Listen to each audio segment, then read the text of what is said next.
অনেক বেশি খুশি। দুজন দুজনকে অনেক বেশি ভালোবাসে, এটা তাদের চেহারায় ফুটে উঠেছে।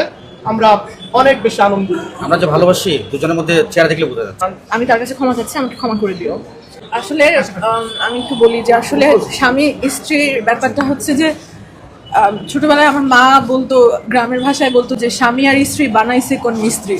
তো ওইটা একজন মিস্ত্রি বানাইছে আল্লাহ। সো এই সম্পর্কটা ভাঙা is not so easy. And আমার স্বামীর সাথে প্রত্যেকটা স্বামী স্ত্রীর মধ্যে অনেক ভুল বুঝাবুঝি হয়, অনেক সময় অনেক কিছু নিয়ে দুইজনের মধ্যে মনোমালিন্য হয়, আশেপাশের মানুষের কারণেও হয়, যেটা আমাদের মধ্যে হয়েছে। আমার হাজব্যান্ডের কাছে আমি সবার সামনে ক্ষমা চাচ্ছি, আমাকে মাফ করে দিও। আমাদের মধ্যে অনেক ভুল বুঝাবুঝি ছিল। ইনশাআল্লাহ যেহেতু এত বড় ভুল বুঝাবুঝিতেও আমাদের কেউ আলাদা করতে পারেনি, আল্লাহ ছাড়া আমাদেরকে আর কেউ আলাদা করতে পারবে না।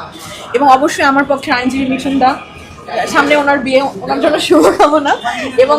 এবং আমার হাজবেন্ডের পক্ষে আইনজীবী আমাদের পারিবারিক সদস্য উনি মিলন ভাই এবং কিবরিয়া ভাই, দুইজনের সম্মানিত সহযোগিতা, তিনজনের সহযোগিতা, সবার সহযোগিতা, আরেকজনের রুল ভাই, আমি পাচ্ছি না এখানে, খুবই মজার মানুষ। সবার সহযোগিতার কারণে আজকে আমরা এক হয়েছি। দিস নট অ্যাবাউট যে শুধু আমরা চেয়েছি, আমাদের আইনজীবীরাও চেয়েছে যেন আমরা এক হই। এবং আমাদের আইনজীবীরা আবারও প্রমাণ করেছে যে পৃথিবীর কোনো আইনজীবী তালাক চায় না, কেউ বিচ্ছেদ চায় না, সবাই আগে দুই পক্ষকে মিলাই দিতে চায়, স্বামী স্ত্রীর বন্ধন চায়। এটা আমাদের আইনজীবীরা আবারও প্রমাণ করেছে। আমি তাদের প্রতি অসম্ভব সম্মান প্রদর্শন করছি। সানাই মাহমুদ ও তার হাজবেন্ড আবারও মিলে গেছে, তারা তাদের ভুল বুঝতে পারছে, তারা আবারও নতুন করে সংসার করবে, তাদের জন্য দোয়া রইল।